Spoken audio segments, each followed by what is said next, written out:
Dobro jutro, dragi moji, dobrodošli u Alaminu kuhinju. Prije nego što ispijem drugu šoljicu kafe, želim da napravim jedno divno iznenađenje za moju dječicu kada se probude u subotu ujutro. To iznenađenje zove se vrilica. I danas želim također da podijelim s vama tačan recept za pravljenje vrilice. Da bi napravili vrilicu trebate samo 4 tako jednostavna sastojka koje uvijek imate kod kuće. I da počnemo. Treba vam jedna veća zdjela. Ako koristite veliku tepsiju kao ja, treba biti velika u mojoj kući, zato kada pođu moja djeca da jedu vrilicu, ne mogu da prestanu. Sljedeći sastojak, u stvari prvi sastojak koji vam treba je 5 šoljica vrhom punih brašna. Sljedeći sastojak za vrilicu jeste voda. Vodu ćete da stavite u kuhalo za vodu jer vam je potrebna ključala voda u vašu smjesu za vrilicu. Potrebno vam je 6 šoljica istih šoljica koje ste koristili za brašno, 6 šoljica vode. Ovo je 6.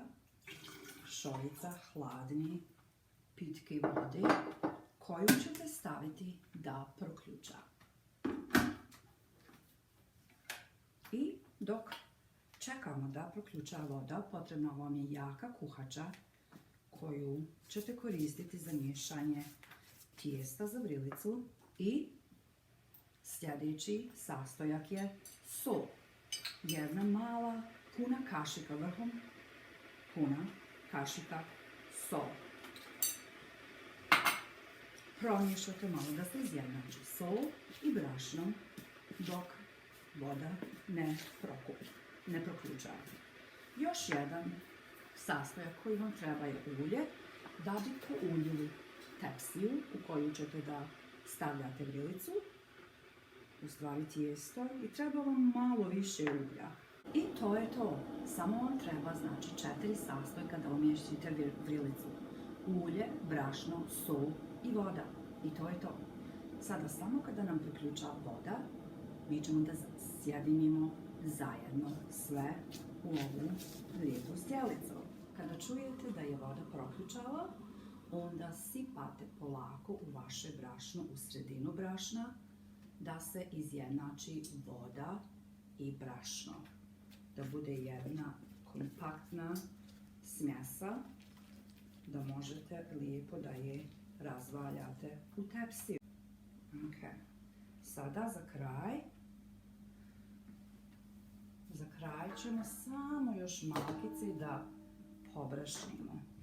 Tako bi moja majka u Topčić polju, da bi mogla rukom da prenese ovu lopticu od vrilice i da nekako ona vruća lopta malo bude izdržljivija dok vi prenesete u vašu tepsiju. Ovo pomjerimo. Nemojte da se plašite da ispravljate rukice za vašu dječicu u jutarnjem, subotnjem. Treba mi još malkice brašnice. Brašno ovo.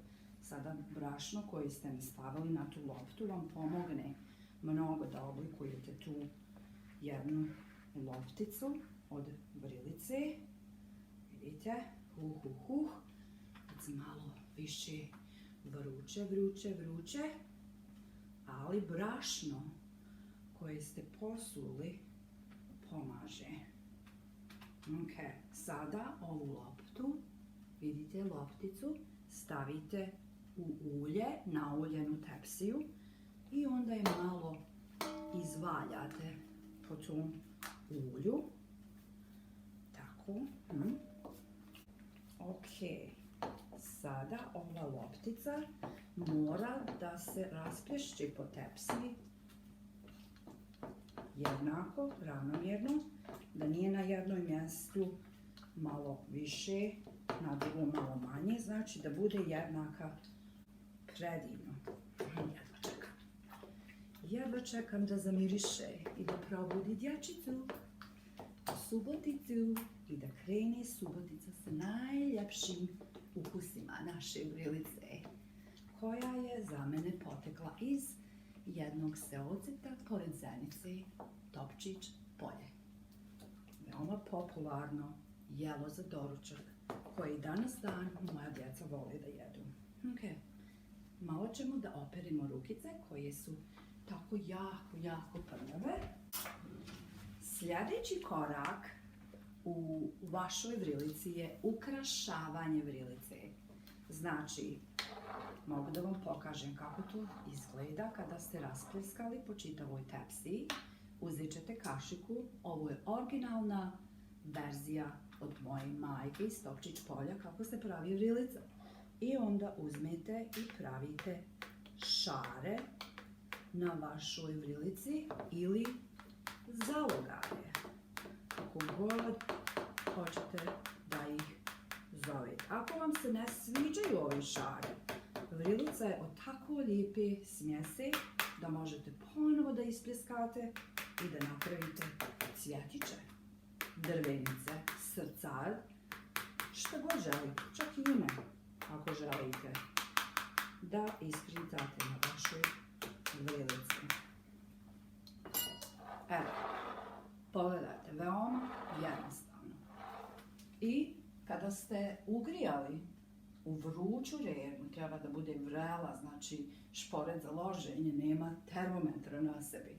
Ali temperatura treba da bude veoma jaka. 250 stepeni je odlična temperatura. Kada vrilica, dok se peče, treba da bude na rubu dobro hrskava, da ti zna najukusniji. To je najukusniji dio vrilice. I dok se vaša vrilica peče, možete da nastavite sa vašom drugom šolicom kafe i u to vrijeme mirisi vrilice će da probude vašu dječicu koja će radosno doći da vas izljube. I sad, poslije možda oko 40 minuta, da pogledamo šta se desilo s našom vrilicom.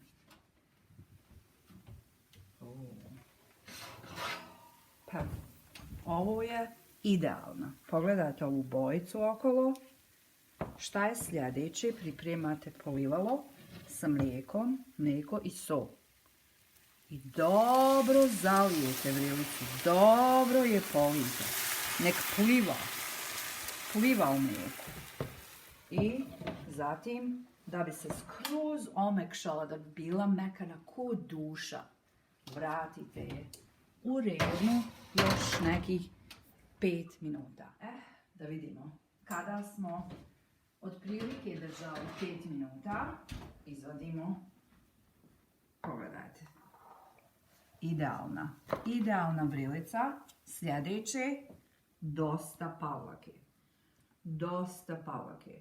Moja majka, ona bi stavila puter u ono mlijeko u koje ste vi zaljevali vrilicu, ali ja ne stavljam. Ako želite, vaša opcija. Ako želite da stavite puter, možete i puter staviti. A pošto stavljate pavlaku, mi obično stavljamo pavlaku, onda ja ne stavljam puter na vrilicu.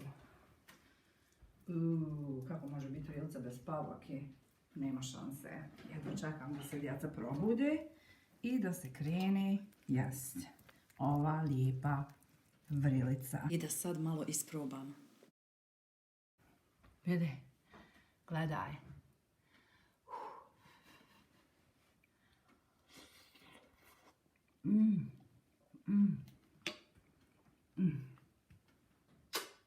Pizzicato della cuore. Ne mogu da čekam kada će djeca ustati da probaju ukusnu vrilicu mekanu. Ćao! Hana, sačekaj da se ohladi, vruća je da tamo serviram za stol. Ne moguće. Rio, Ne možeš ti jest vrilicu, Bolan, šta ti je? Hej, Leo, no vrilica. No. Hana. To my bed.